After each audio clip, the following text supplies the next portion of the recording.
श्रीमती जनकाऊ मीरा जी। बहुत बहुत धन्यवाद माननीय सभापति जी।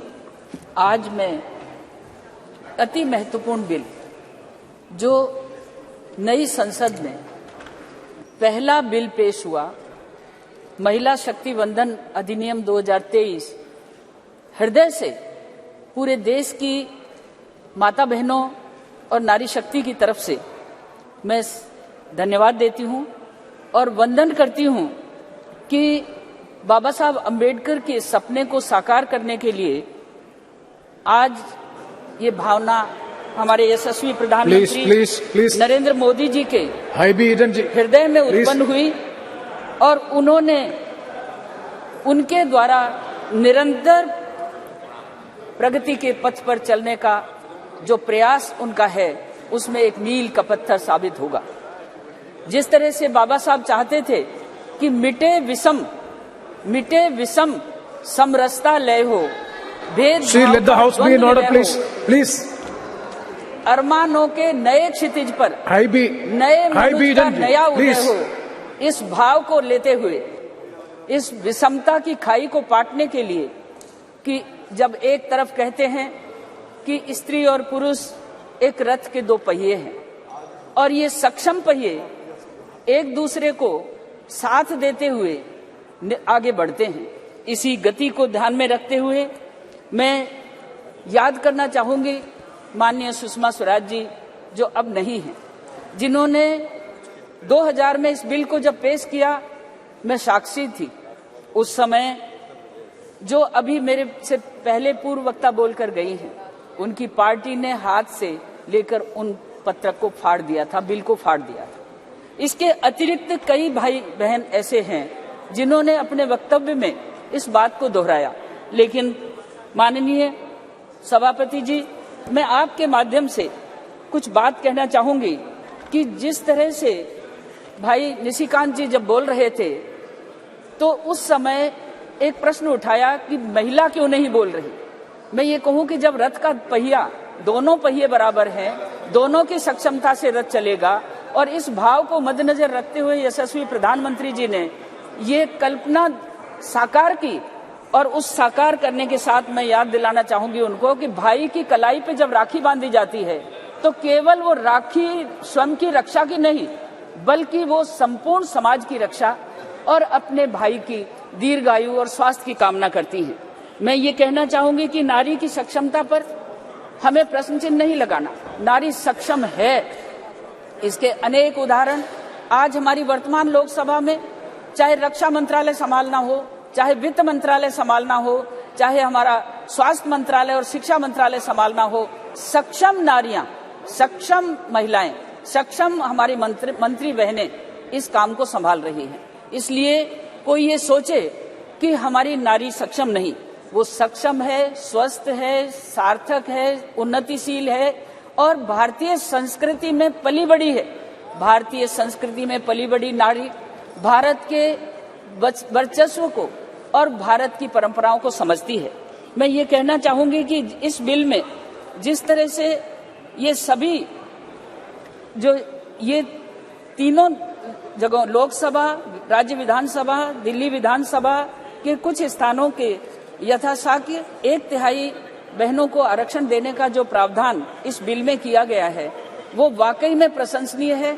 लेकिन इसके साथ साथ मेरा ये भी निवेदन होगा कि अनुसूचित जाति और अनुसूचित जनजाति को संविधान ने जो सुरक्षा दी है वो सुरक्षा व दस्तूर बनी रहे।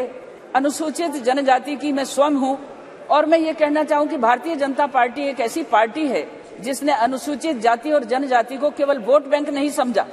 जब 13वीं लोकसभा में माननीय अटल बिहारी वाजपेयी जी ने मंत्रालय का दायित्व भी मुझे दिया, उस समय भी मुझे ये अनुभव था कि भारतीय जनता पार्टी महिलाओं की सर्वोच्च उन्नति और सम्मान के प्रति काफी चिंतित है और उस चिंता को आज हमारे यशस्वी प्रधानमंत्री जी ने, आदरणीय नरेंद्र मोदी जी ने सफल करके दिखाया है। अभी पश्चिम बंगाल से बहन बोल रही थी और वो बोल रही थी लेकिन उसको ये नहीं पता कि आपके राज्य ने हमारी स्वास्थ्य बीमा योजना को लागू ही नहीं किया। दिल्ली ने लागू ही नहीं किया, उड़ीसा ने लागू ही नहीं किया, और भारत सरकार की महिला समृद्धि योजनाओं को लागू करने में इतने वो पीछे क्यों हैं? यदि वो महिलाओं की प्रगति को देखना चाहते हैं तो उस प्रगति में महिलाओं से संबंधित भारत सरकार की योजनाओं को अक्सर से लागू करना चाहिए था। मैं एक बात और आपके माध्यम से ध्यान में लाना चाहूंगी कि 75 वर्ष में 65 साल जिस पार्टी ने राज किया, उस पार्टी ने ये नहीं सोचा कि महिलाओं की प्रगति, महिलाओं का सम्मान, महिलाओं की उन्नति के लिए कोई कल्पना करे। और उस समय जब ये बात चल रही थी तो दिनकर जी ने भी ये बात लिखी थी कि अटका कहाँ स्वराज्य बोल दिल्ली तू क्या कहती है, अटका कहाँ स्वराज्य बोल दिल्ली तू क्या कहती है, तू रानी बन गई वेदना जनता क्यों सहती है। और यही नहीं, सबके भाग्य दबा रखे हैं किसने अपने कर में, सबके भाग्य दबा रखे हैं किसने अपने कर में, उतरी थी जो विवाह बंधनी हुई बता किस घर में।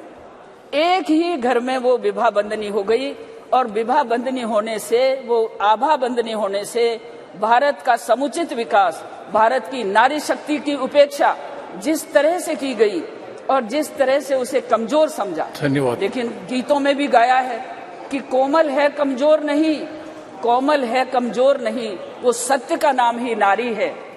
जग को जीवन देने वाली, जग को जीवन देने वाली मौत भी उससे हारी है। मैं ये कहना चाहूंगी आपके माध्यम से कि महिलाओं के क्षेत्र में thank you, Bharatiya Janata party की सरकार, माननीय नरेंद्र मोदी जी के नेतृत्व में जिस तरह से वर्तमान लोकसभा में सक्षमता का परिचय दे रही है, और जब ये आरक्षण लागू होगा तो हमारे पिछड़े वर्ग की, हमारी अनुसूचित जाति, हमारी जनजाति की बहनें आज भी जिस सक्षमता से खड़ी हैं और भी अधिक सक्षमता से खड़ी होंगी। अवसर मिलेगा तो निस्संदेह प्रगति होगी, महिला शक्ति उन्नत होगी। और मैं यही कहना चाहूंगी कि जो घर बार संभालती है, जो संतान को जन्म देती है और जो संतान का परवरिश करती है, सेवा शुश्रूषा करती है, वो देश और राष्ट्र की सेवा में भी पीछे रहने वाली नहीं है। मैं आज हम 82 बहनें संसद में हैं, और 82 के 82 बहनें सक्षमता से संसद के बीच में, संसद में कार्यवाही में भागीदार बनती हैं। तो आप ये मान लीजिए कि 75 वर्ष की इस लंबी अवधि में जब हम उस भवन में थे, उस भवन में जब बैठे थे, तो हम केवल गिनते थे इशारों से कि इतनी बहनें बैठी हैं।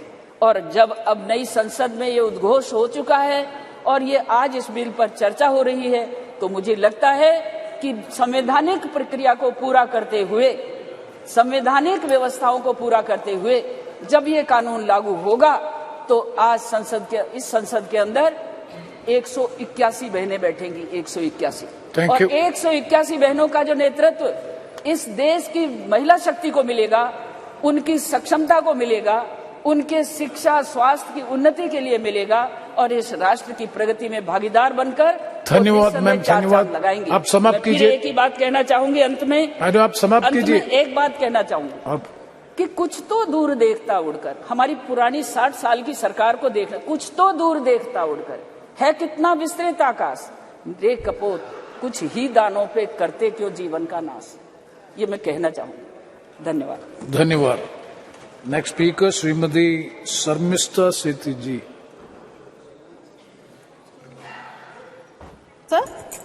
सर